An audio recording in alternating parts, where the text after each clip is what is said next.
Please be seated for the prayer.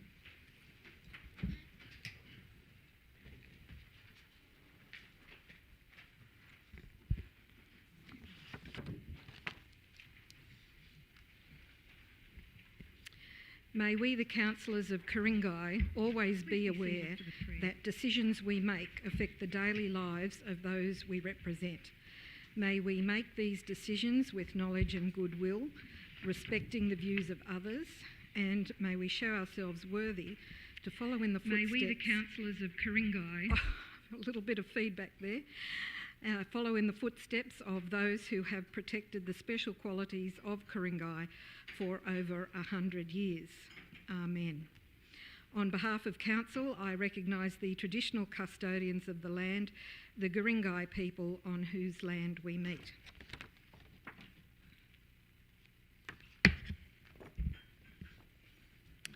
I would like to outline a few points regarding this evening's proceedings.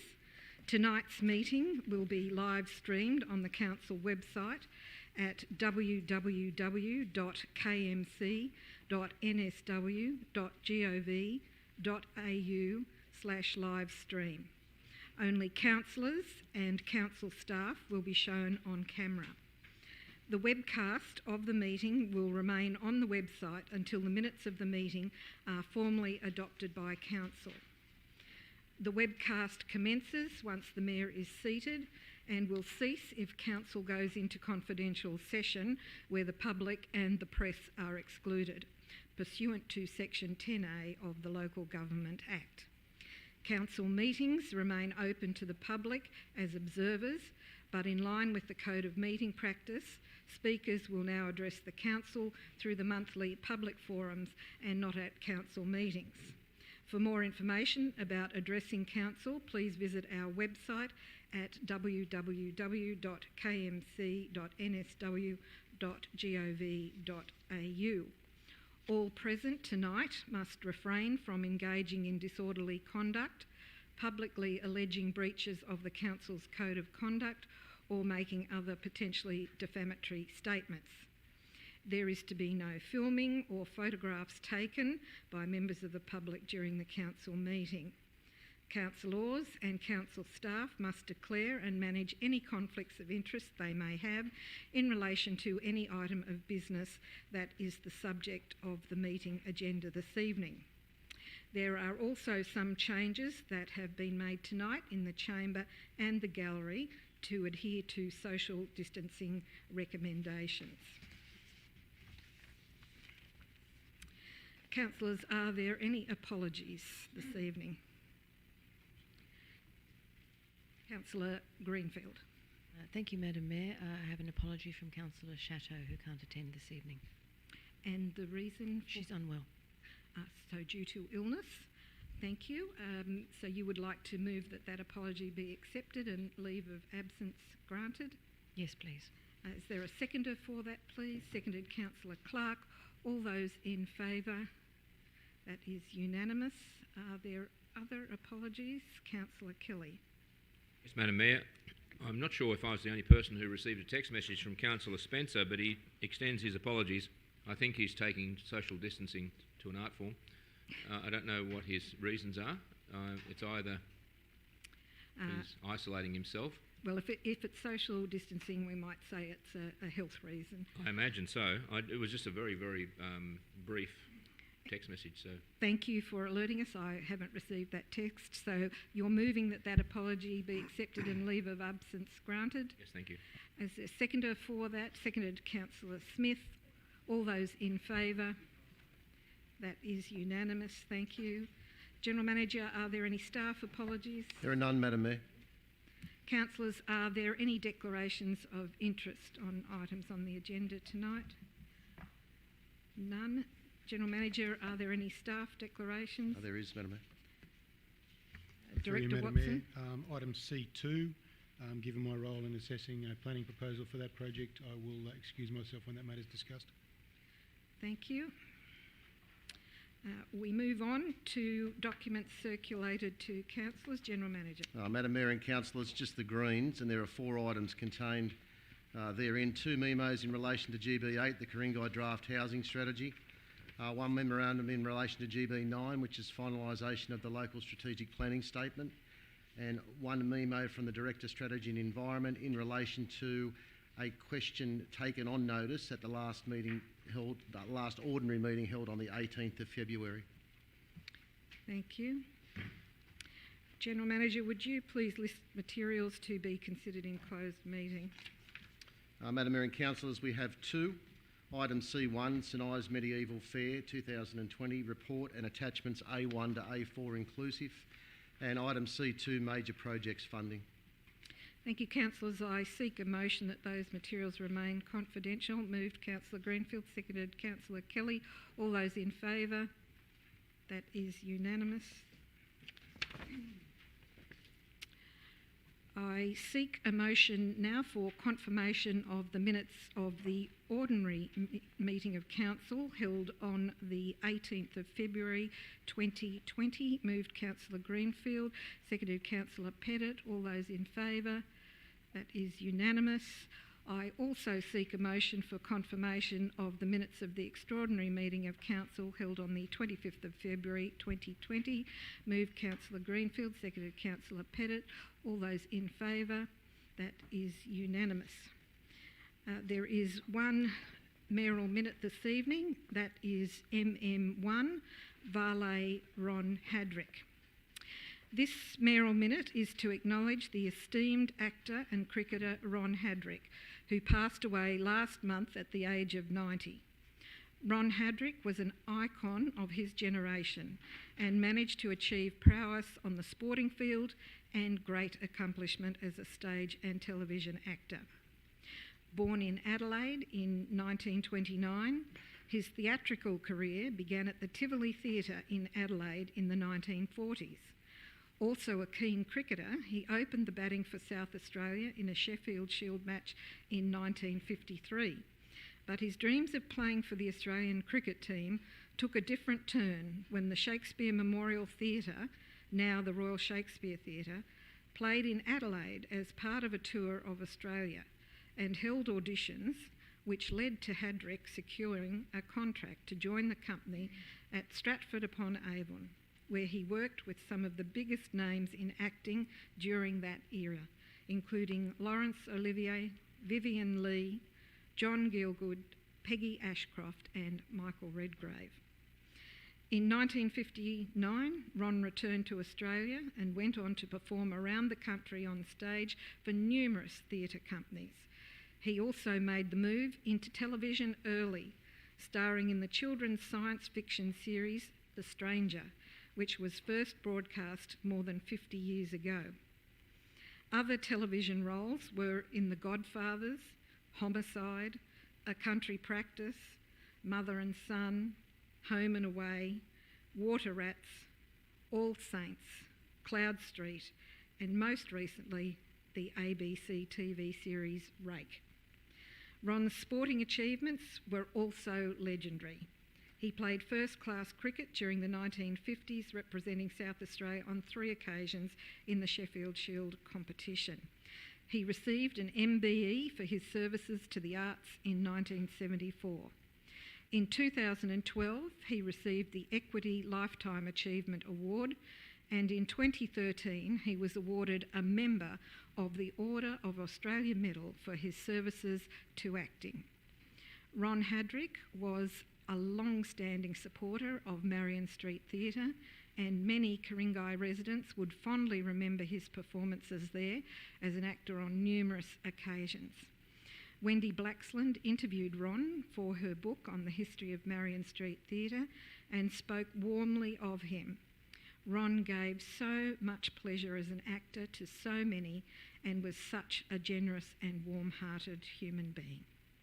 Ron Hadrick is survived by wife Lorraine, daughter Lynette and son Greg, daughter-in-law Margaret and grandchildren Taya, Millie and Jack. On behalf of Council and our community, I extend our deepest condolences to his family on their loss. I move that the mayoral minute be received and noted. B, that we stand for a minute's silence to honour Ron Hadrick, and C, that the Mayor write to Ron's family and encloses a copy of this mayoral minute. Are there any further comments to be made from councillors on this minute?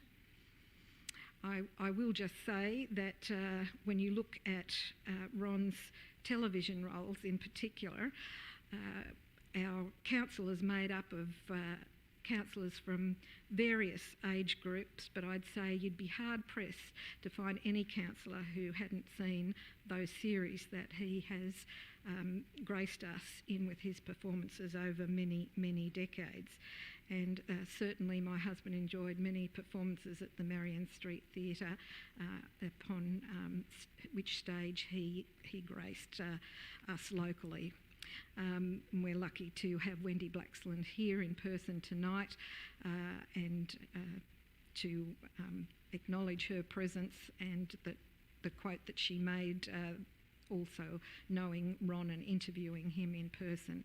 And I think another interesting quote I read was from those associated with the Bell Shakespeare Company, which were very keen to say that he was just an outstanding human being, a real gentleman, and that the way he behaved both on stage and off stage was something they in younger generations sought to emulate. So indeed he was a very, very fine man. So I will put that minute. All those in favour? That is unanimous. Would you please stand for a minute's silence?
Please be seated.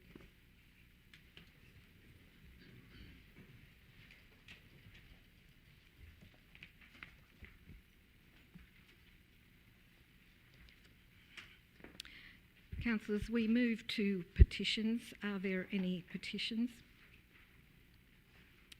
None.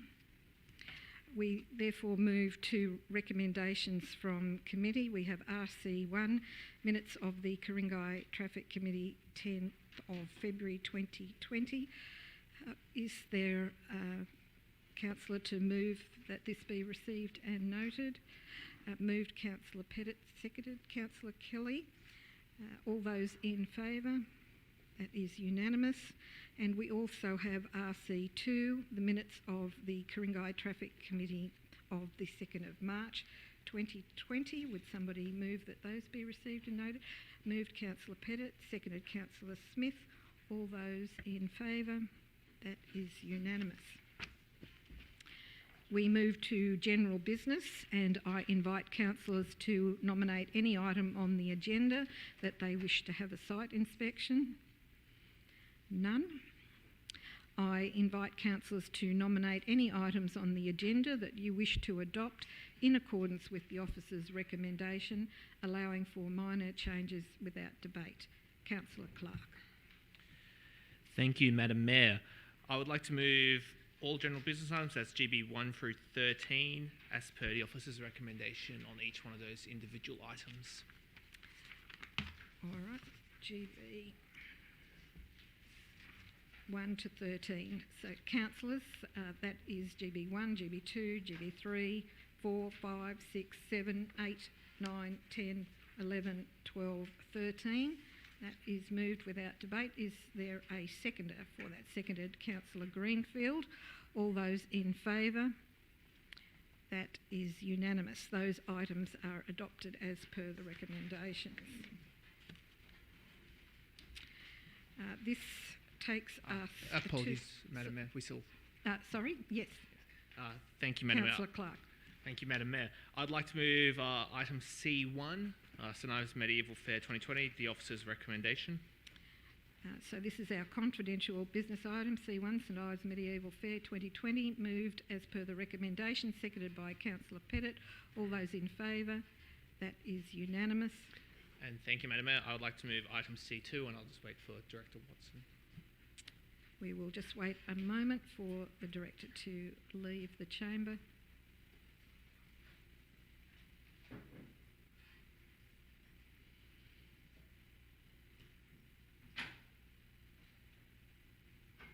Councillor Clark. Thank you, Madam Mayor. I'd like to move item C2, major projects funding, with the officer's recommendation. Thank you, and seconded by Councillor Greenfield. All those in favour? That is Councillors Nye, Clark, Pettit, Greenfield, Smith, Kelly, Anderson. Against, Councillor Kay. That is carried. That takes us back to extra reports circulated to the meeting. General Manager, and the Director is just returning to the chamber. General Manager. No extra reports, Madam Mayor. There are no extra reports.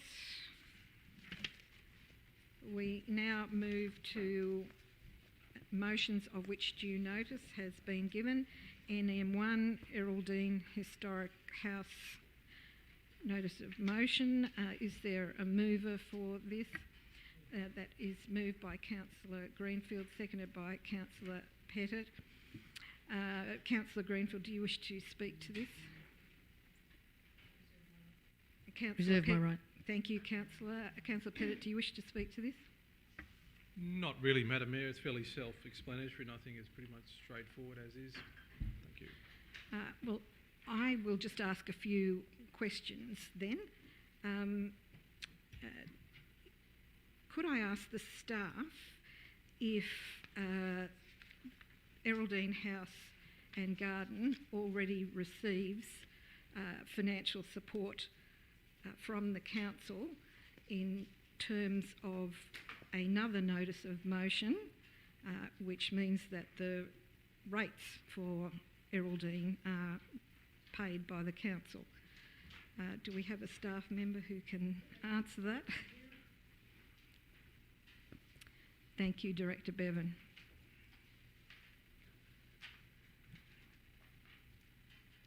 Good evening, councillors, Madam Mayor and councillors. Erraldine, there is a standing council resolution that Erraldine has its rates paid annually through the financial assistance program. And how much does that amount to annually? Oh, I did send an email, Madam Mayor and councillors, I did send an email about that. I can check for you. I don't know offhand. I might be able to just find it. It's about $2,000. And may I ask, how long has that been in place? I'm being corrected here, Madam Mayor and councillors. It's about $4,000 annually. Well, I mean, the rates have obviously gone up over the last 20 years, and it was about 18, 19 years ago that was passed. 2001, I think it was, that council passed that motion. Okay, so nearly 20 years. May I also ask, does council offer that financial support to any other not-for-profit within our local government area? Madam Mayor and councillors, I'm not aware of any other community group that has its rates paid for it. We do, of course, have the financial assistance program, which is a competitive program that community groups put in for each year, and it's assessed on a standard assessment rate. Thank you, Director. Director Watson wants to add to that. Through you, Madam Mayor, it was brought to my attention in the last day or so that they were also the recipient of a heritage grant for works on the building, and it's my understanding that that grant hasn't yet been closed out, and that's in the order of several $1,000s. So they've been granted it, but they haven't having finalised the works, or ask for the money to be provided. Correct. Okay. My concern here is that, and I don't know what happened in 2001 when this occurred, whether we had our financial assistance policies and grants set up as we do now, but the fact is we do have this protocol now, and the intention of it is to make sure that there's fairness and equity in assessing applications for support from groups within our community. So Errol Dean, for nearly 20 years, has received something that no other not-for-profit in Ku-ring-gai receives, and I'm sure you're all aware that there are many worthy not-for-profits across Ku-ring-gai, not just in one location. Yet when we give so much to only one entity, it disadvantages our opportunities to give to other groups.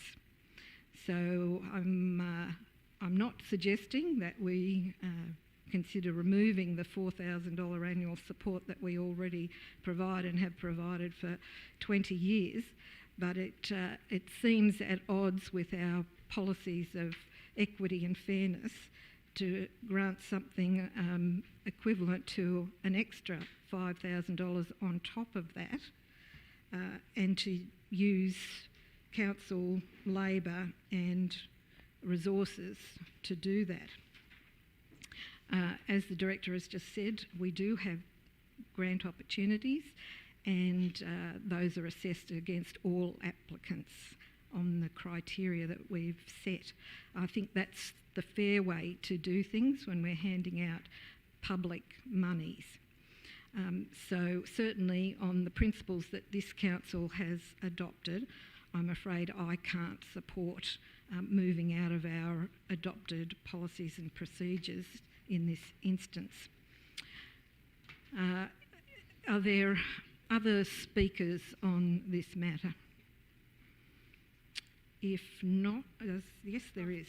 Sorry, a last Councillor question Kay. to the relevant director. Have we done this with other projects, or is this a one-off?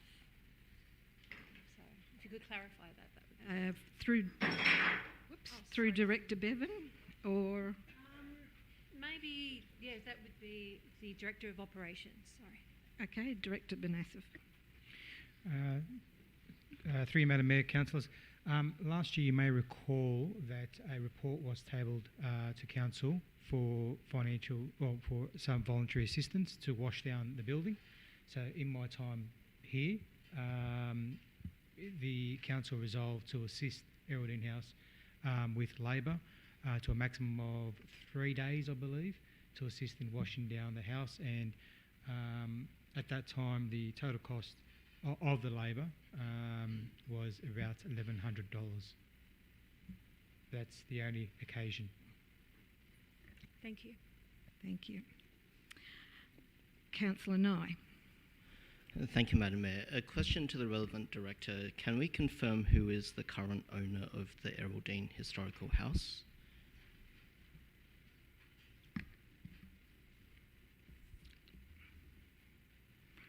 Director Bevan, do you know who's the legal owner of the... Director Bevan is saying that it's held by a trust as far as she's aware. Thank you, Madam Mayor. All right, if there's no further speakers on this, I'll ask the mover if she would like to sum up. Nothing further to say, thank you.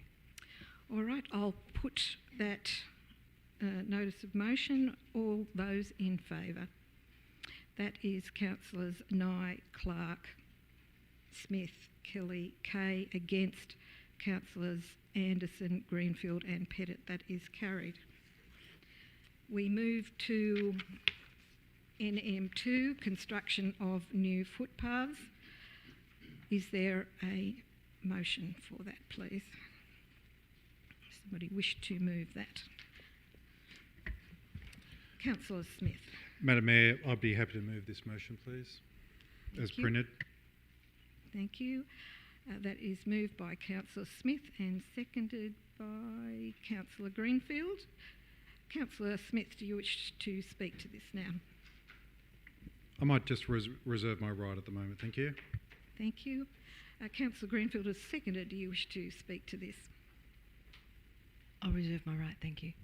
Thank you. Councillor Kay. Okay, this is just a question through the General Manager to the relevant director in relation to which I believe would be maybe Director of Operations, in relation to the report. What's the time frame that we would expect completion of this report? Director. Through you, Madam Mayor. Reading through the motion, the report will need to be an in-depth report, a very comprehensive report, taking into consideration all asset classes, that is roads, footpaths, buildings, our drainage network. Next financial year we are re-evaluating our roads, so for new condition assessments, as well as our footpath network. This will give us an idea, up-to-date condition ratings on those assets. We currently CCTVing our drainage network, and that CCTV will be scheduled over the next 5 years due to the size of the drainage network. However, we would have enough information coming next financial year to take that pool of information and spread that across the whole drainage network. So to answer your question, a comprehensive report taking into consideration all conditions of the class of asset classes would be about 6 months to report back. Is there any chance that we could have that? As you're aware, there are elections in September, which that 6-month period would fall into the next group. Is there an opportunity of maybe making that 4 or 5, so a report can come back before our election cycle? Director. Through you, Madam Mayor, there's an opportunity where we can use our current data. So keeping in mind that our current data is 3 years old, so our assets are evaluated every 3 years. If we're to report back, we can report back quicker utilising existing data. Just the accuracy of it'll give us a guide, but the accuracy won't be as the report won't be as accurate as a comprehensive report waiting 6 months. So based on the existing data, we can report back 3 to 4 month turnaround. Could be quicker, but within the current climate that we are now, with the amount of time spent on managing the risk of COVID-19, I'd envisage a 3 to 4 month turnaround. Right, so we could look at maybe a progress report at the 3-month mark and review that. Thank you. Councillor Nye. Thank you, Madam Mayor. I'll keep this short. I would like to thank Councillors Smith and Greenfield for putting together this motion, and I would commend it to the other councillors. Councillor Kay, is your light on for it? Yes, Yes, I'm just Councillor Kay. wondering if Councillor Smith would consider maybe an amendment absorbed into the motion, just incorporating a progress report at 3 months from George to come back to us, so it comes back, we get something back before the next election cycle. Madam Mayor, through you to Councillor Kay. Councillor Kay, when you say you want a progress report, you just want something, an update at 3 months where it's at, and you're happy to accept a report then completed in 6 months. Is that correct? Yeah, so at the 3-month mark to let us know where it's at, and then obviously if we need the 6 months for an accurate report, I understand that, but at least we'll have a halfway mark to knowing where the report's at that point. Madam Mayor, back through you again to Councillor Kay. Just in relation to what the director, the information that he supplied, he's basically he's given information that we're working on a 3-year-old report. To give something accurate when we're considering spending the ratepayers' money of Ku-ring-gai, that to put something accurate together would be 6 months. So you would be happy to accept 6 months, but you would like an updated report at 3 months. Is that correct? That is correct. Thank you. So, Councillor Smith, are you willing to incorporate some wording into your motion to that effect, that an update is provided to Council at the 3-month mark? Madam Mayor, I'd be happy to accept an update of 3 months for a final report to be completed by 6 months. Thank you. So, can we get some words put into the motion to that effect?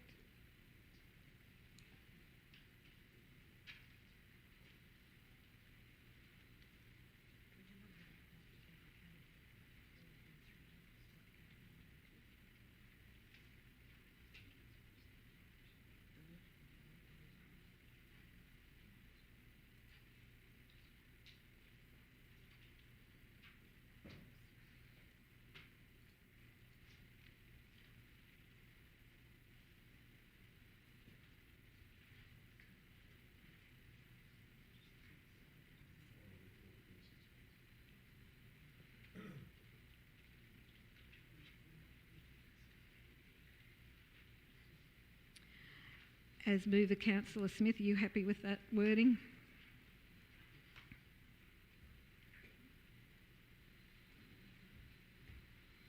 Thank you, Madam Mayor. I'm happy to take that. Happy with that wording? Thank you. And Councillor Greenfield, as seconder, you're happy with that wording? Yes, thank you, Madam Mayor. Thank you. Any further speakers on this item? Yes, Councillor Greenfield, you've got your light on to speak. Thank you. Yeah, sorry, you surprised me. I have a question through you, Madam Mayor, to the Director. So we have 4 categories of footpaths, is that correct? Director. Through you, Madam Mayor, when we say categories, it's four categories of assets. 4 categories of their state, so whether they're fantastic, medium, conditions. poor, or conditions. There are 5 conditions. 5 conditions. That's correct. So, when you're doing the report, would we report on the worst conditions first, or would we just do from start to finish? So when we through you, Madam Mayor, so when we evaluate the footpaths, we give a condition rating. The condition rating is based on a percentage. So X% is in condition 1, 2, 3, 4, 5. There's also a list of footpaths that relate to each condition as well. So just to clarify, you're after a list of the conditions, the list of the streets within those condition categories. Is that correct? So for the interim report, yes. It would probably be beneficial for us to look at the sort of 3, 4s and 5s as opposed to the 1s and 2s. Because the 1s and 2s are going to be in an excellent or a good condition, whereas the 3, 4s and 5s are really the ones that we would be focusing on. Would that be correct in my assumption? Correct. There's other formula. There's a whole series of formulas which to calculate the backlog. So in essence, your condition 3s with this condition 3s contribute to your backlog. Condition 2s contribute to your backlog as well. But we can provide a report. As part of the report, we can provide assessment on those streets that contribute to those condition ratings. Would that take longer to do the report? Or that will be the back half of the report. Okay, all right. So the first 3 months would be engaging consultants and contractors to undertake the work, the assessment work, and the back half, the back 3 would be the putting the report together with those condition reports. Okay. All right. Thank you.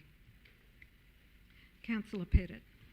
Thank you, Madam Mayor. To the relevant director, under the normal process, if we didn't have a council election, what would be the normal time frame and what would be the normal process? Because I don't believe that we would be having like an interim update halfway through on assets that we haven't yet revalued. Can you just sort of expand on that for us? Director. So there is no difference between a normal situation, normal circumstance, and what we're proposing right now. So the only difference would be is, under normal circumstance, it would be approval to proceed, and we'll report back within 6 months with a final report. It just happens that the final report would be due during the council elections, and hence why I believe we're reporting back within 3 months.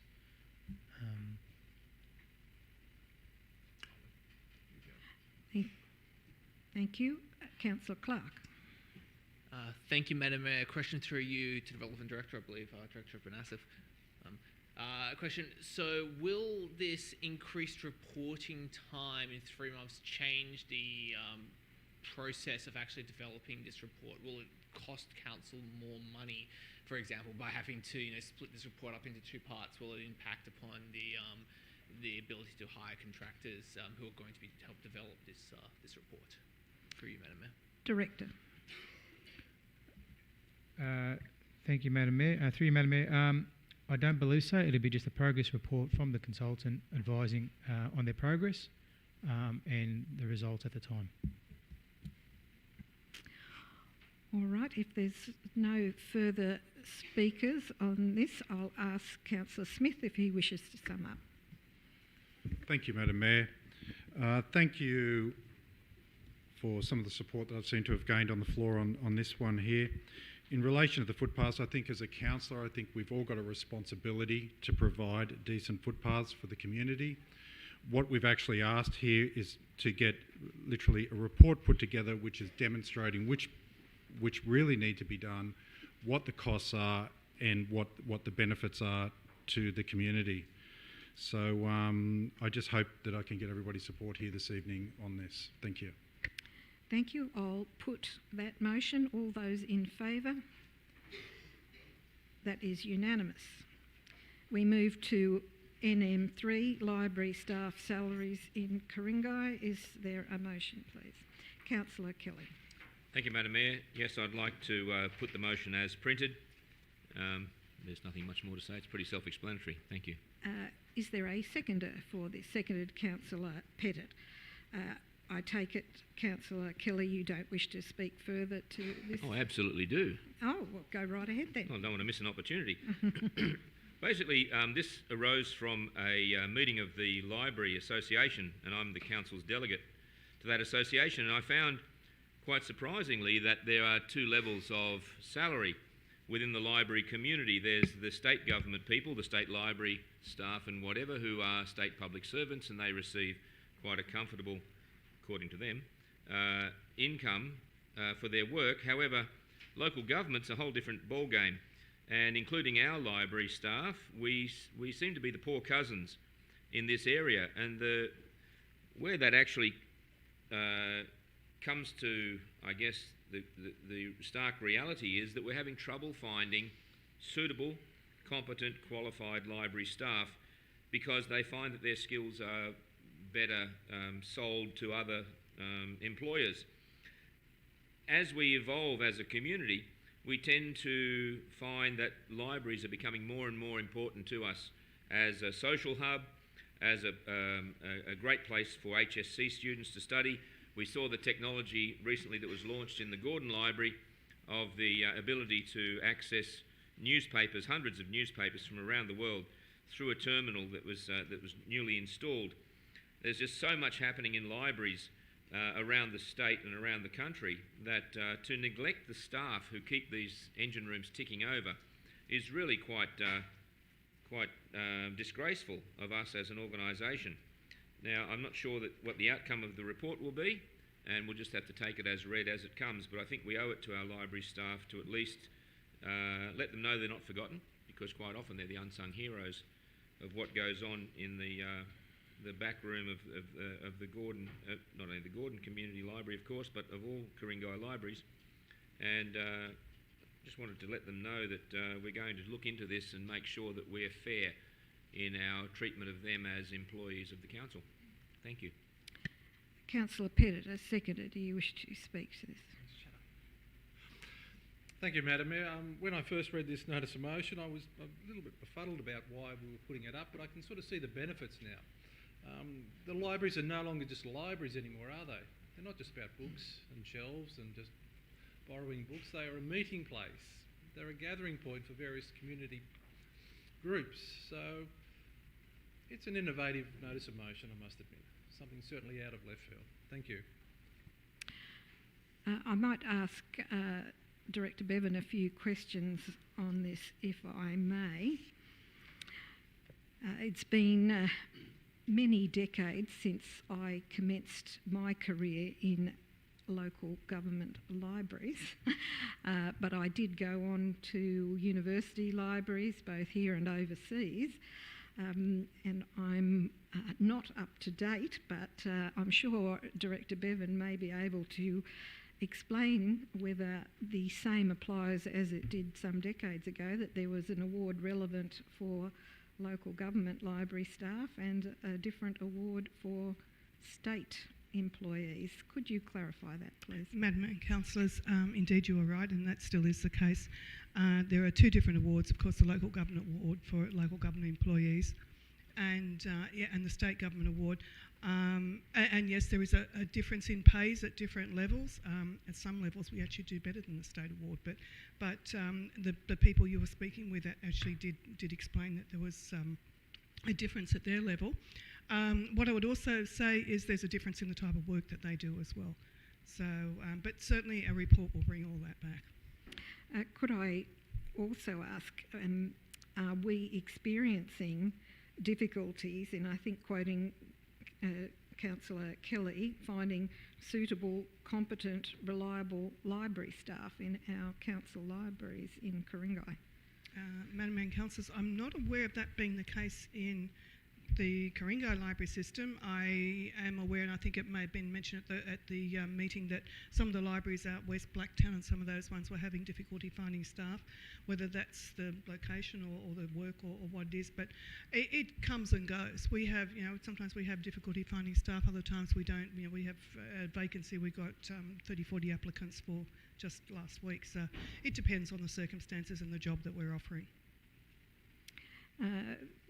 May I ask Councillor Kelly, are you thinking that we should pay well above the award rate that's applicable for all local government libraries? No, not at all, Madam Mayor. I just think that from the anecdotal evidence I've had is that those who are in the recruiting phase of library staff are finding that the best applicants tend to give up and go somewhere else because they find that their skills and experience are better rewarded in other areas of employment. And a library is a funny sort of animal in that the people who work there typically have hours that are not conducive to raising a family or to, I mean, you could probably speak to this better than I can, but certainly from what I've heard, they're saying that it's not a very user-friendly kind of environment to work in because of the different demands that are placed on them. And those demands are not always recognised in many ways, and of course one of the best forms of recognition is a decent sort of income. And as Director Bevan says, it's quite often an ebb and flow about whether in a particular role that's being recruited for or whatever, the outcome is not always going to be the same as every other role. But it's just that the local government libraries are the poor cousin of the state in this sense. And what I'd hate to have happen is that we start to fall behind and we have trouble when we're in catch-up mode trying to recruit people to be what has become, as Councillor Pettit said, a social hub as much as anything else. And when we start to look at our housing policy and all the other things that are going on with the development of Ku-ring-gai, libraries will become more and more important for a number of reasons, not just a place where you can go and borrow a book. And if we fall behind, it's going to be very, very difficult to catch up, given that our offering is far below that of the state level counterparts. So we just lose people to the state libraries, or they just give up and go somewhere else. I hope that answers your question. It does. I just think personally, and from my own experience, people will work where they want to work for various reasons. A lot of people will pick municipal libraries because it's closer to home, perhaps. In terms of the hours, well, my experience was, yes, you did a bit of shift work, but then you got time off during the week that other people in other jobs didn't get. So there were benefits. and I moved into the state system purely because, there was a job in a university library that appealed to me. Did you take the extra money? I did. Oh, there you go. But I know that my job was easily filled when I left the municipal library. My concern is here that we don't seem to have a problem in Ku-ring-gai, that we're not the ones that set the award rates anyway for local government staff in libraries. If this is a bigger issue across the state, maybe it's an industrial relations issue, but perhaps a report on something that doesn't seem to be broken in Ku-ring-gai might be consuming staff time that would be better spent dealing in other ways. Maybe, but the report will expose that if there is a discrepancy or not, and I would say that if there's not a discrepancy, then fine, at least we're comfortable that we're doing the right thing and we're looking after our library staff. If not, then we need to address that issue and be fair and equitable in our dealings with those, as we would with any other component of the staff of the council. It's just that as their advocate, it's sort of behoving on me to bring these issues to light. If it wasn't expressed, I wouldn't be here having this discussion. Well, actually, I'm not quite sure that councillors are advocates for industrial relations issues with the staff, but anyway, Councillor Clark.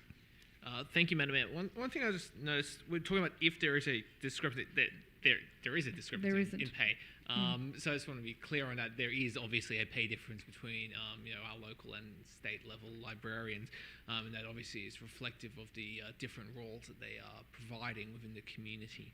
So I just wanted to, I suppose, more of a clarifying statement than anything. Correct. Just there is a difference. So I think a report, like the report saying we'll investigate salary levels compared to the state public service counterparts, well, we could do that now. There is a discrepancy. I could tell you that now.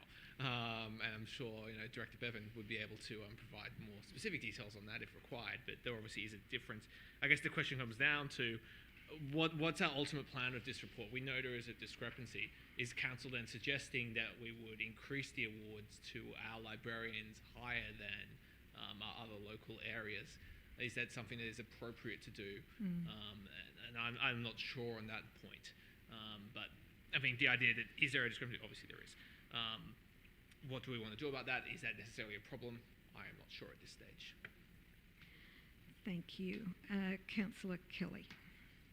If I can answer Councillor Clark's question, you're right, we do know there's a discrepancy. It's about what we choose to do about it, but we're best positioned to decide what to do about it when we have information. At the moment, all we know there is a discrepancy, and it's a fact of the difference between the state and local awards. This is really about knowing where we stand and knowing if we want to do anything about it. And if, as a part of our Activate program across the LGA, we want to recognise that the roles are going to change in libraries, and whether we want to be ahead of the game or not. And being in catch-up mode is not always the best position to be. And if you're looking for high-quality staff or good calibre staff, if we're looking for duds and the dregs of the industry, then that's fine. We probably don't need to do anything. But the best weapon we have is information, and this report will provide that. Thank you. I hope that's not an inference that our current staff are duds in this area. Oh, not at all. That's why I said if we are looking for, and no reflection on the current staff. I was going to say, Your Honour, Madam Mayor, but I'm here representing him as the delegate from the council to the Library Association, and it's quite interesting to hear the discussions that take place in the meetings about this very subject. And when the State Library person turns up, they sit there very smugly knowing that they're okay. Personally, I think it's more a matter for the union representative. But Councillor Greenfield, you're next to speak. Thank you, Madam Mayor. Through you to the Director. Would the roles for the librarians be graded and therefore fall into different award categories based on their grading? Salaries. Madam Mayor and Councillors, that indeed is the fact. Council has a rating system for our staff, and the staff are all graded based on a number of criteria, education and experience and things like that as well, and what they're expected to do in the roles. I'm not sure how the state award works, but again, what I was saying before is public libraries are very different to the state library. The public libraries, we work with the community. They, staff often make a choice to work with the public in the public libraries because they like that type of work. State library work in, for example, there are collections. There's a little bit of service with the community, but basically it's consultancy work, it's special collections, it's a whole different type of work, and it does require specialist skills as well, and probably a little bit more, it would be more specialist than the general skills in a public library. So with that in mind, their role would be, the job description would be different and the classification or the grading would be different as well. That's Therefore, correct. they may fall into a different band for salaries. Yeah, and Madam Mayor and Councillors, and I would say that probably happens in a lot of different professions when you compare state professions with local government. Correct. Yeah. Council, who's next? I don't have on the screen that tells me the order of who is next. Will we ask Councillor Smith to go next? I'm sorry, I don't have the order on the screen. Madam Mayor, through you to the relevant director, I appreciate what Councillor Kelly is putting forward, and I understand his motive and his compassion in relation to this matter. But one thing I would like to understand, have we actually done this with any other sector in local government? General Manager, are you aware? Not comparing local government and state government comparative salaries. No. Councillor Clark. Thank you, Madam Mayor. A question through you to the relevant director. I'm interested in the time, effort and staffing requirements to develop such a report as proposed by Councillor Kelly. So for you, would this, it's been suggested this, for example, would be a detriment or distraction to the work of community staff. So for you, Madam Mayor, what kind of staffing requirements would this require and what timeframes would this report require to be generated? Director Bevan, are you able to answer that? I'm being prompted here, it may be 5 minutes, but being a librarian and knowing the librarians, you will get more than 5 minutes work. I have already asked the staff to do some background to get some background information, get some data. It's not been easy, but we do have some, so we can put that together. I could probably get a report back next council meeting. We could probably get something together for that. May I also ask, is there a degree of confidentiality involved in supplying salary information as well to the public? Madam Mayor and Councillors, councillors? I don't think there would be. I think if we could, our salary system is a public document. Is that correct? So I think we could do that. Perhaps put different grades in, but not use people's names or positions. So we just say like grade 8 gets whatever amount compared to the equivalent in the well, there wouldn't be an equivalent in the state library, but we could. Yeah. Thank you, Councillor Kelly. Thank you, Madam Mayor. Question? I think Councillor Bevan's put it in a nutshell, take about 5 minutes or so. And although I asked in the motion for up until May, I was being generous. It's not an onerous task, I don't think, to highlight the discrepancies and whatever. It's just a vehicle by which we as council can perhaps in the future look at what we do with our libraries in general and our staff as a part of that. So it's more about being prepared rather than being caught out. So I take that's your sum up? No. I think you haven't were asked for speaking sum up yet. Well, you can't speak numerous times on an item, so...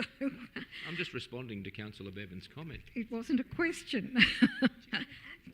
I think we'll take that as a sum up.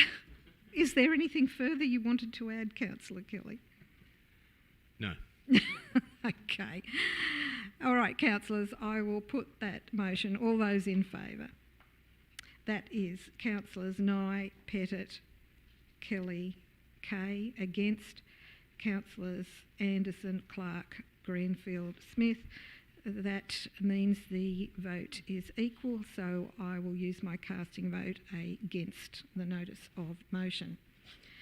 We move on to business without notice, subject to clause 9.3 of the Code of Meeting Practice.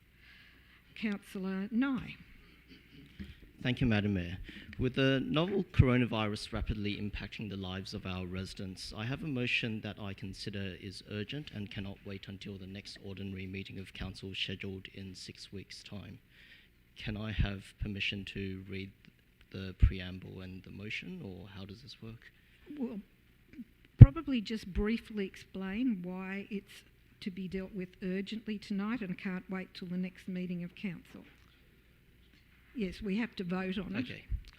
I have a motion here which is with regard to how Council may potentially make use of our staff and resources in a way which will benefit the community at a time when the situation is rapidly declining out there in the public. We've got 183,000 confirmed cases worldwide, 7,000 dead, and it's clearly getting worse. So if we consider this motion, I would really think it's a good idea. May I ask, this is a staffing issue? This is sort of a staffing issue, but more as a body of council, more about us as a council giving the staff a clear direction or a clear indication that we have the appetite to redeploy our resources to help the community where needed. Without that clear appetite demonstrated, without that clear motion, without that clear indication, then there will be less guidance for the staff or less freedom for them to do what they believe is best with their resources at their discretion. I will just confer with the General Manager about whether this is an appropriate matter when it potentially deals with staffing, which is usually under the General Manager's authority. I'll just check though.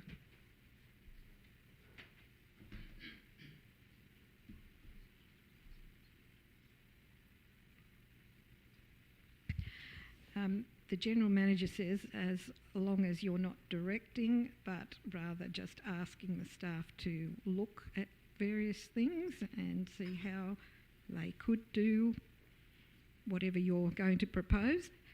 Is that appropriate in the way you're thinking, Councillor? Yes, Madam Mayor. Okay.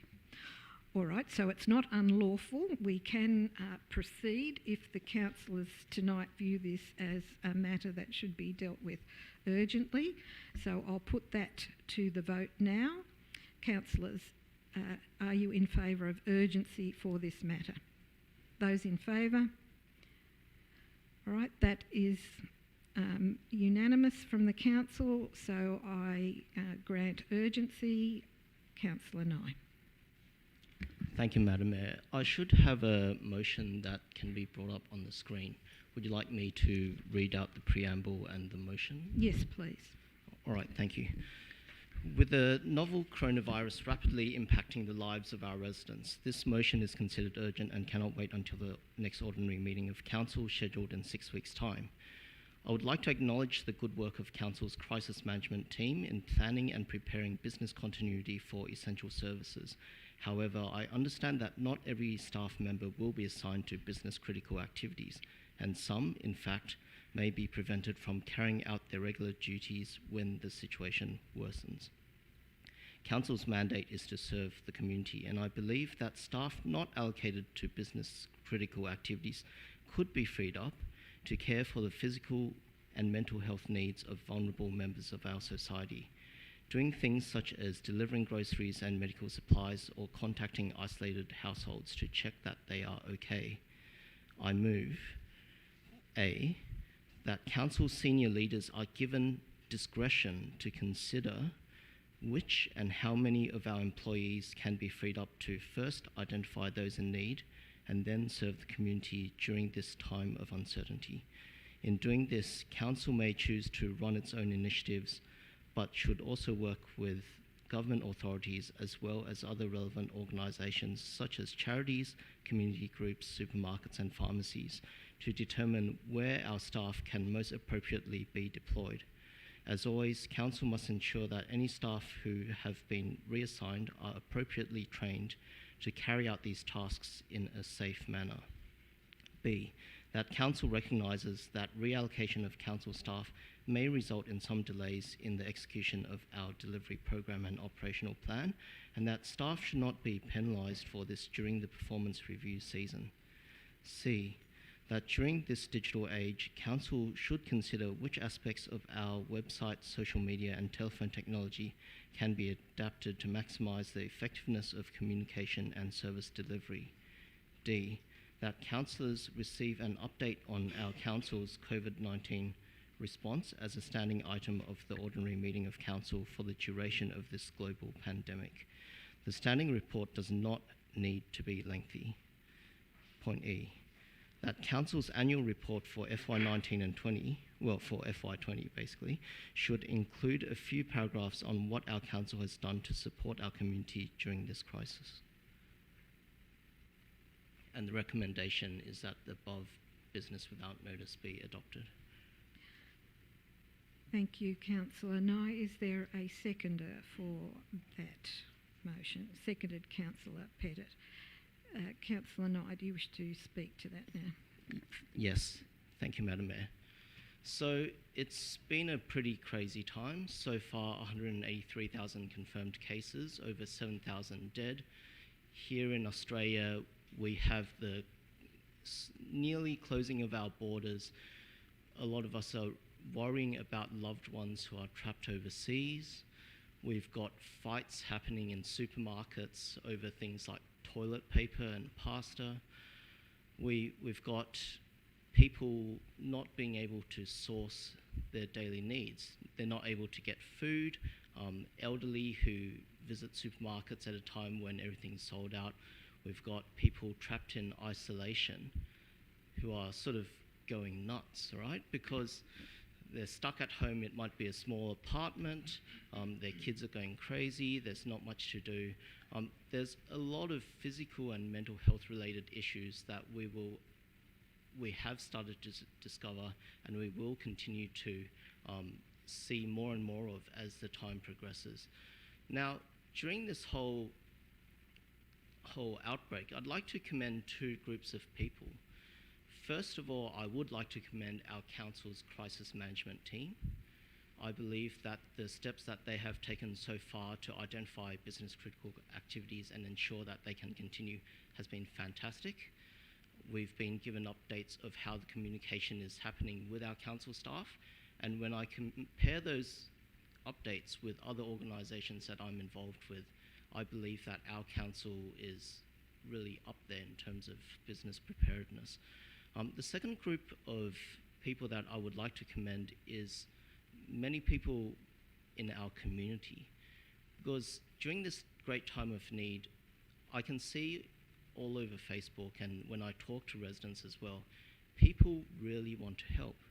They really want to help out those who are disadvantaged, help with the groceries, help with doing small chores, help with the medical supplies, help keep people sane, do whatever they can to help those who are in need. And I really commend the initiative that these people want to do. However, one question which I've been asked a number of times by residents is, how do we know who are the people who are in need?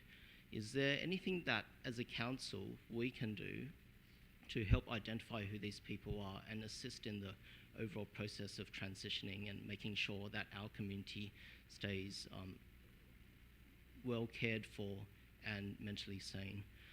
And I believe that there is an opportunity here for our council staff to do that.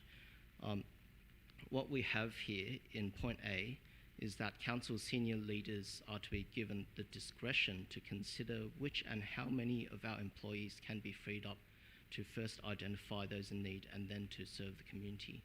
And the reason why I've kept it so vague is because the situation is rapidly changing.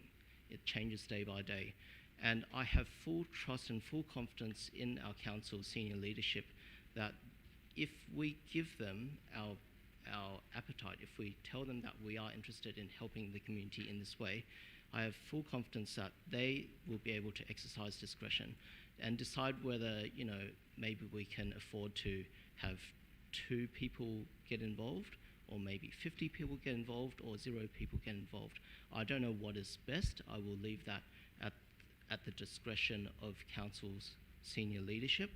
But I do believe that if we do look at which staff we have available, if we do consider, let's say the public libraries are closed, let's say our art centre is closed, and we've got staff who can't fulfil their regular duties, then maybe there's other things that they can do.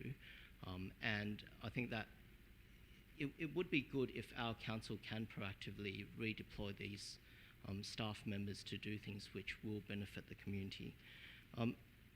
I think it's also important that throughout this moment of crisis that we as a council take leadership, that we do continue our communications not just with council staff but also with the community. I think it will give them great confidence in the leadership of our council here if we are seen to be taking action, and if at the end of this pandemic people can say, look, Ku-ring-gai Council was fantastic, we were well taken care of. Thank you. Councillor Pettit is seconder. Do you wish to speak at the moment? Thank you, Madam Mayor. I didn't see Councillor Nye's motion, and I was quite prepared to listen to him and see what he was bringing to the table. Certainly with the situation that we have, it is, as Councillor Nye said, it is changing from day to day.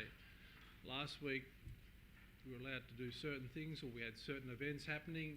This week we are not. I think, if memory serves, the Roseville Art Show has been cancelled. Anzac Day.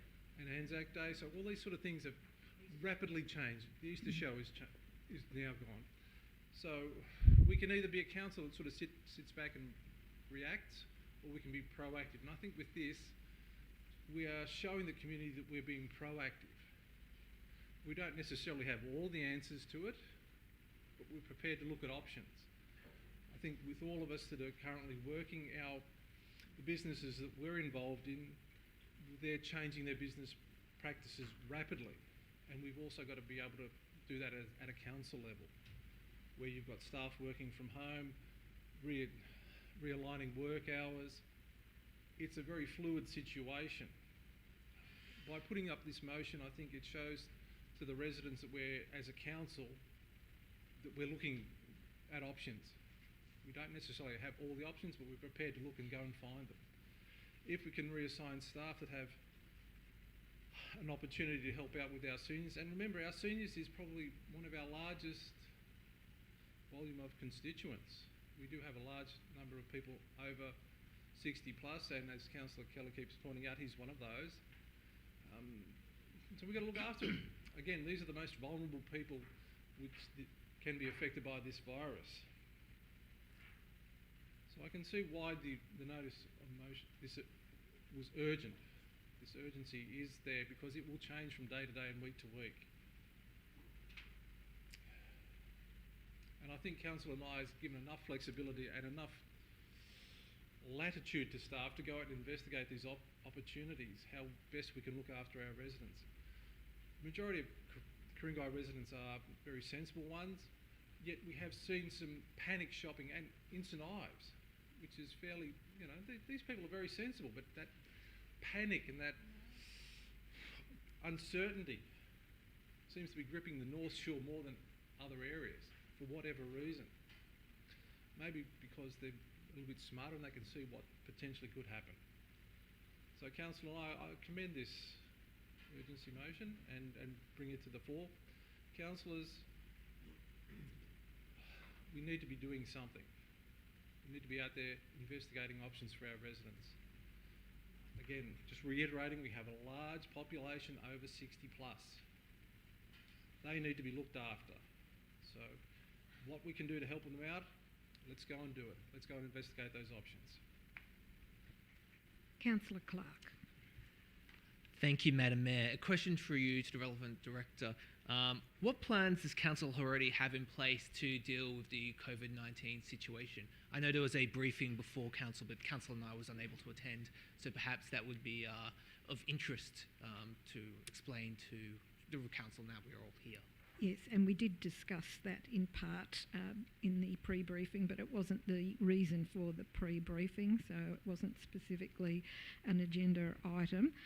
But I have spoken with the staff last week about some of the work that they've been doing with the crisis management team that they set up. It wasn't a result of a notice of motion from the council.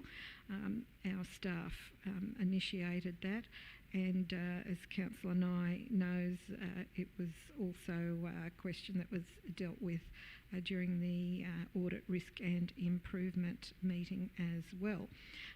But as this has been handled at an operational level, I will ask the General Manager to give us some more information, but also noting that I did send out to all councillors earlier this afternoon the General Manager's initial notice that's gone out to staff, one of a series of information sheets and bulletins being issued to the staff. General Manager.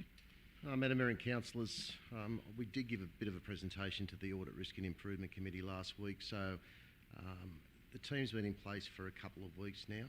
You'll see some of the changes even to the chamber tonight, so we're following Department of Health guidelines in terms of what they call social interaction and how we can best make sure that we sanitise the place, hand sanitiser, wipes for the staff on their desks. Bigger issues such as, how do we deal with a contingency plan if we've got a shutdown of the building? And that's about identifying who the key staff are, what they're required to do remotely, and making sure that we've got the capacity via our rover system to get those people online to do what we critically need to do even in a shutdown.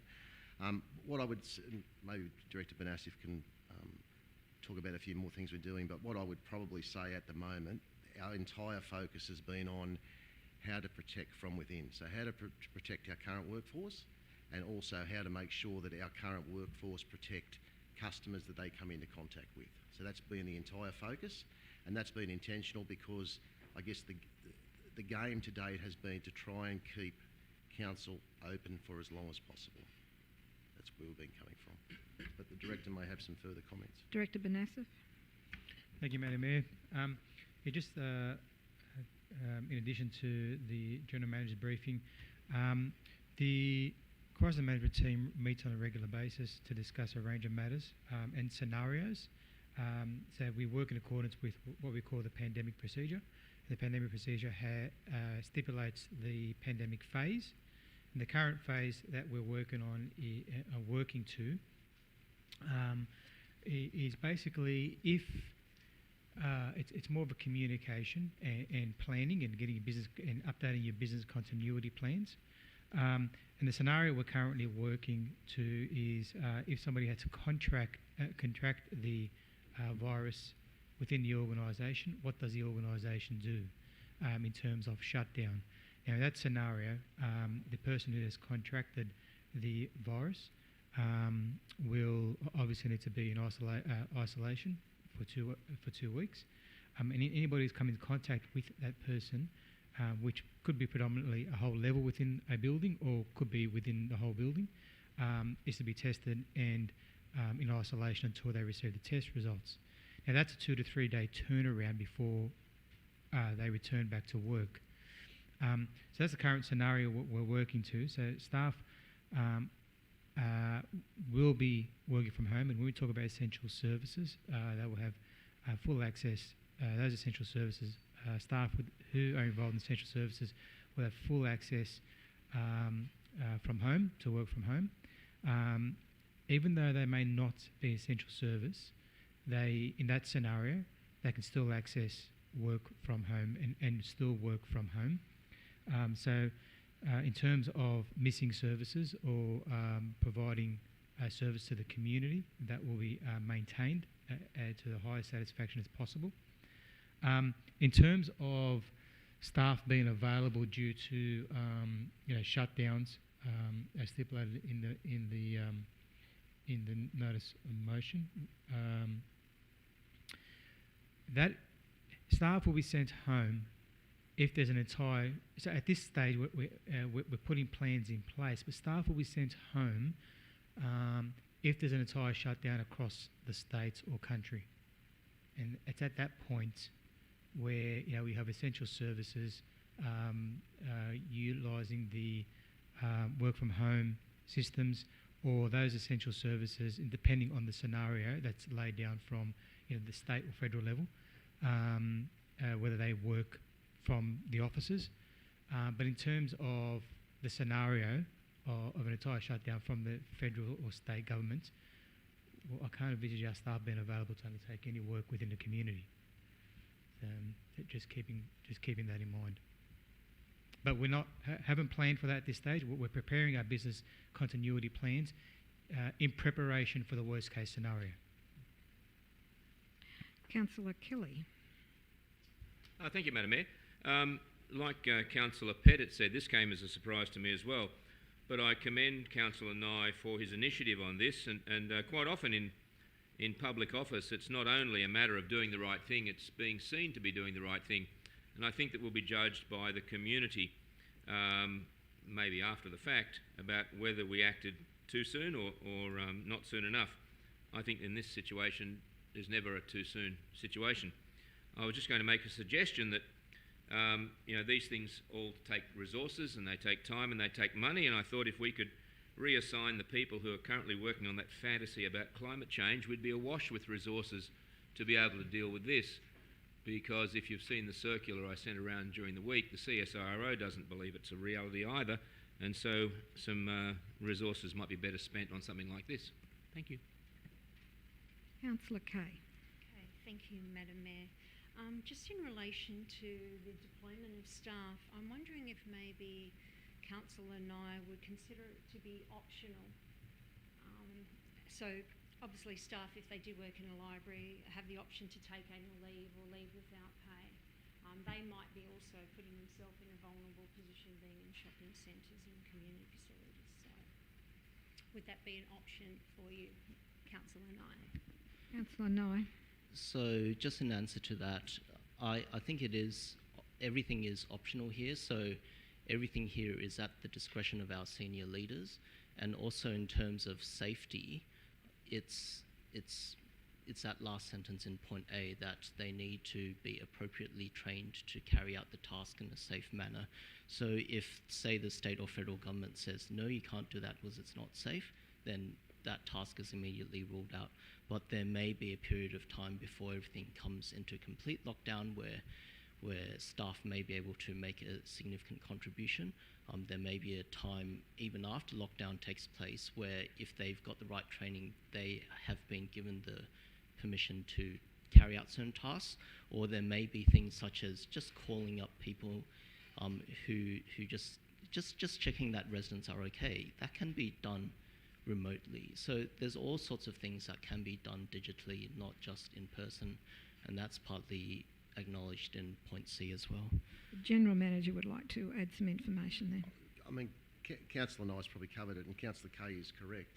And it's not optional, it's mandatory that if I were to say to staff, you're a librarian and now I want you to deliver medical supplies or shopping or go to people who have been put in isolation, that would have to be with their concurrence, with the concurrence of the unions. I'd have to be satisfied that there were no fears in terms of OH&S. If they were to come back into the workforce, that I'm not potentially exposing the rest of my workforce to someone who's gone out and come back in with the virus. So there's a whole raft of things and checkpoints that I'd have to go through before I'd be satisfied with sending people out into the broader community to do some of the types of tasks that are articulated in this. In terms of, and you're correct, stuff that we can do remotely, like checking in with people to make sure they're okay, our communications, all of our digital channels, that's not an issue. There's no threats posed there. But when it's with the direct contact with people in the broader community, that's when, if it's not managed appropriately, we can start to lose control about what's going in and what's coming back into council. So. Another question, Councillor Kay? Thank you. Councillor Clark. Thank you, Madam Mayor. I'll be speaking against this motion. I'll be speaking against this motion purely because I already fully believe the council staff are handling the COVID-19 situation appropriately and with excellence.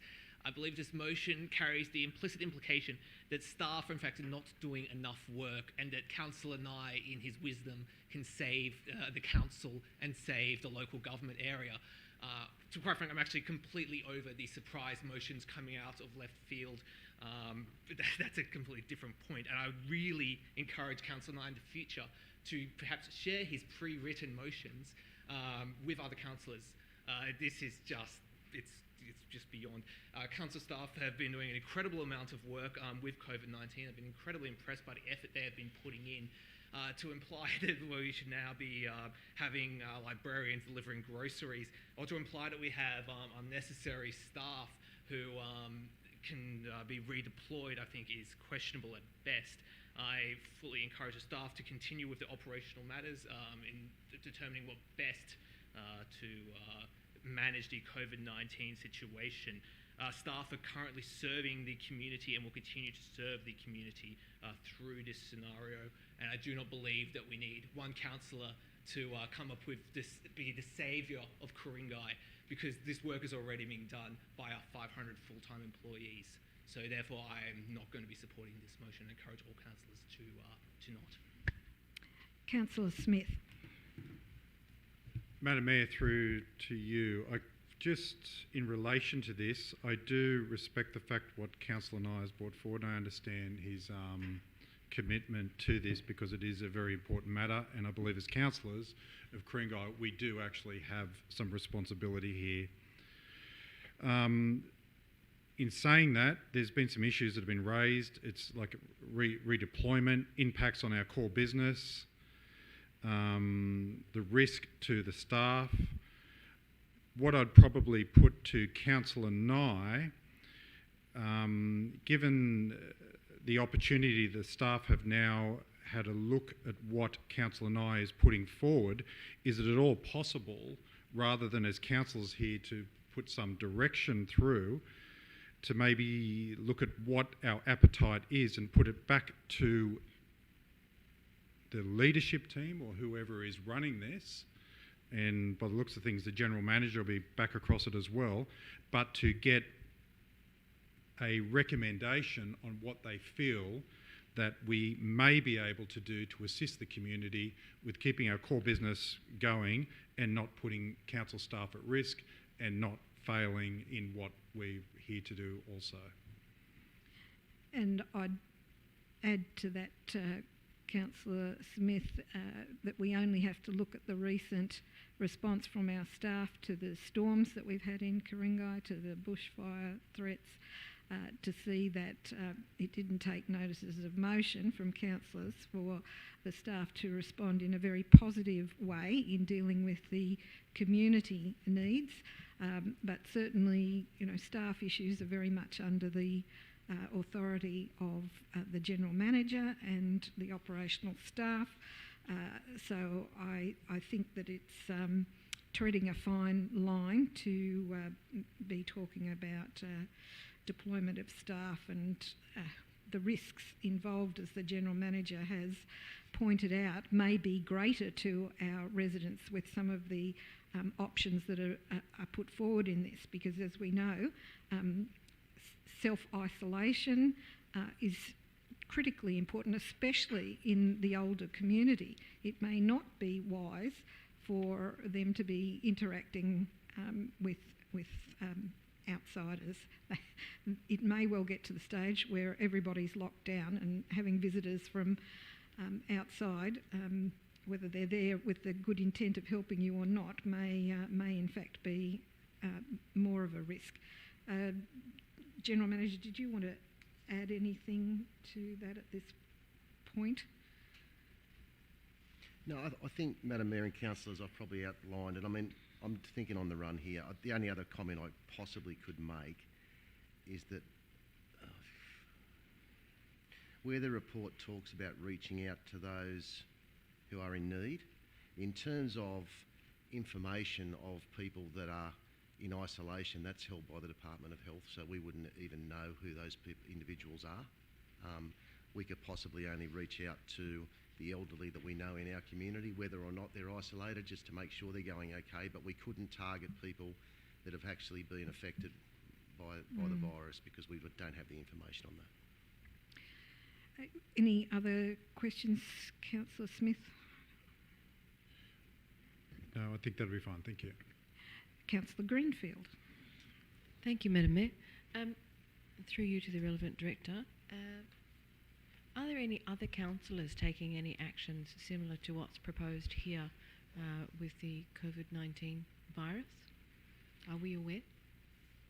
I know the general manager's having meetings with other general managers. Are you aware of any actions, Councillor? I'm having Director? meetings 3 times a week from this week forth with the GMs from the NESROC councils. The focus there is not really about this type of work in the broader community. It's about consistency in how we deal with the practices and processes, and how we deal with the rationale as to when we keep facilities open and or close them. That's really the basis of what we're doing at the moment. But I do understand, I think perhaps Willoughby may have some staff that are looking to do some role of volunteering, filled by former volunteers who no longer feel safe doing those roles. I'd have to get more information on that, because I only became aware of that tonight. Okay. Yes, and Councillor Greenfield, I had a meeting of several hours today with some of the mayors in our northern area, and they were informally discussing what possibilities may occur, but certainly when volunteers are ceasing their volunteer work because they feel they could be at risk or putting risk on people they're trying to help, the same would apply to our staff as well. So we have to look after the risks involved for our staff and what risk they may pose to residents as well. So it's a difficult balancing act. But I think all councils are trying to look at this on a daily basis. It's a bit difficult at this stage to know how it will be in a week, let alone next month.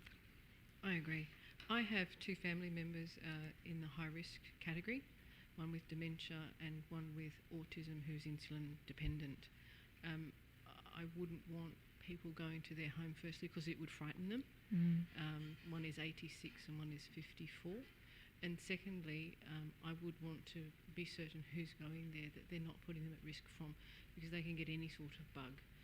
They are quite vulnerable. Yes. So I think even someone phoning them would frighten them. My father just wouldn't understand what was happening.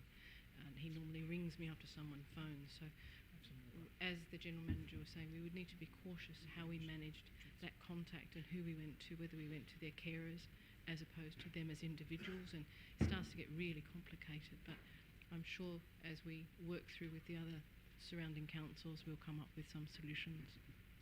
And thank you very much for bringing up those points, because with the best intention in the world, sometimes we're not fully understanding the sensitivity of some of the issues facing residents, and we need to be very conscious about how some interactions could be perceived by them quite unwittingly by the well-intentioned person.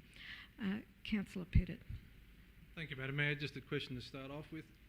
Through you, is there anything in this particular motion that can be seen to putting our staff in any potential difficult or in jeopardy with this particular wording? I'm seeing a lot of words like consider and may and those sort of things, but is there anything that the GM might consider that will force staff to be put in a difficult situation? General Manager. Madam Mayor and Councillors, as I alluded to earlier, no, because there's been discretion, and at the end of the day, if I or the directors aren't satisfied or the staffs aren't concurrent with doing some of those roles, they won't be doing them. If we consider the dangers too much, they simply won't be doing them. So just following on from that, there is nothing really negative that will impact on our staff through this particular motion. Just so I'm clear with that.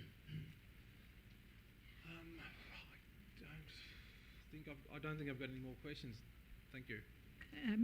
Perhaps I might make a comment on that. It depends what might happen as a result of some of the things that are proposed in here as possibilities. The General Manager has alluded to there could be risks involved in terms of unions, in terms of safety of the staff and the customers. So it's just depends how you read this. If we take up some of the suggestions, there could be risks involved. If we just look at it as a hypothetical exercise in what could be, that's a different matter. Councillor Clark. Thank you, Madam Mayor. I'd like to move a procedural motion. I believe we've had 2 speakers for and against, and therefore I'd like to move that the motion be put. We have, the General Manager has just confirmed, we have had 2 speakers for and 2 against. So I will ask councillors to vote now in favour of the motion being put. Those in favour? That is councillors Nye, Clark. That's unanimous, thank you. That means we move to summing up. Councillor Nye. Thank you, Madam Mayor. Just to reiterate, I have full confidence that our council staff have been doing the best job that we can be doing. I compare it with 2 of my other workplaces, and council's steps that they have taken is up there. It's even better than an ASX listed company that I work for. Now, I've left this at the full discretion of our council's senior leaders. If it's not safe, they have the discretion to not do anything, to say it's not safe. I've clearly stated here that any staff who are reallocated must be trained to carry it out in a safe manner, and that's part of it. The whole safety of our people is important, and that is a consideration. And I'm not going to go about and tell council staff the nitty-gritty of what needs to be done. I haven't even spelled out within the motions here whether it is groceries or medical supplies or anything. I've left it completely blank because it's completely at the discretion of our council senior leadership. And at the end of the day, I see this as a body of council, that what really happens is the General Manager has complete freedom to do what he needs to do. However, we as a body, effectively, or nearly like a board, we set the risk appetite. We set the appetite of what council should or should not be doing, how far we are willing to go, etc. So in this particular case, I believe that we're saying, look, we're open to telling, to saying that we want to be able to use our resources in a way that benefits the community, slightly outside the box. We set that appetite. It's up to the General Manager and senior leaders to implement it. And finally, I forgot what the final point was, but I think everyone has an opinion here. Everyone knows what is put forward here. Just finally, we are meeting again in 6 weeks' time. 6 weeks is very far away. I would prefer to, and I would take comfort in knowing that our council staff and our senior leaders with full discretion can do whatever they believe is best for the safety of our people and for the safety of our community, and that they have the full freedom to do so. I would not like to call an EGM for something like this, and I wouldn't want to be here in 6 weeks' time and think, oh, we should have done something about it. So that's what I've got to say to sum up. Thank you, everyone, for... Oh, one more point. Sorry about the late notice of this, but it was an idea that only came to me today, hence I haven't had the opportunity to bounce it around with everyone. Thank you, everyone, for your consideration. Right, I will put that motion now. All those in favour? That is councillors Nye, Pettit, Kelly and Kay. Against, councillors Anderson, Clark, Greenfield, Smith. The vote being equal, I will cast my vote against the notice of motion. I have full confidence that the staff are dealing with these matters in a very proactive way, and I don't believe that council is setting the risk appetite in terms of this sort of risk factor. There being no further business... Oh, sorry, we're going backwards again. That's right. Questions with notice. Councillor Kay. Okay, so these are questions that I've taken on notice from last meeting in response to Councillor Smith's questions. I will, in order for this not to be of a disconnect, I will read the question as well as the answer, so there is a comprehensive, so it might take me a couple of minutes. That's all right, please go ahead. Okay, so question 1, Councillor Kay, under the approvals process recommended by the EPM, do you feel comfortable that you could explain to the community why the development of the 2 basketball courts with associated integral car parking has been split into 3 different components for approval by way of a DA modification to the existing Department of Education approval, a complying development certificate and a review of environmental factors? Answer to question 1.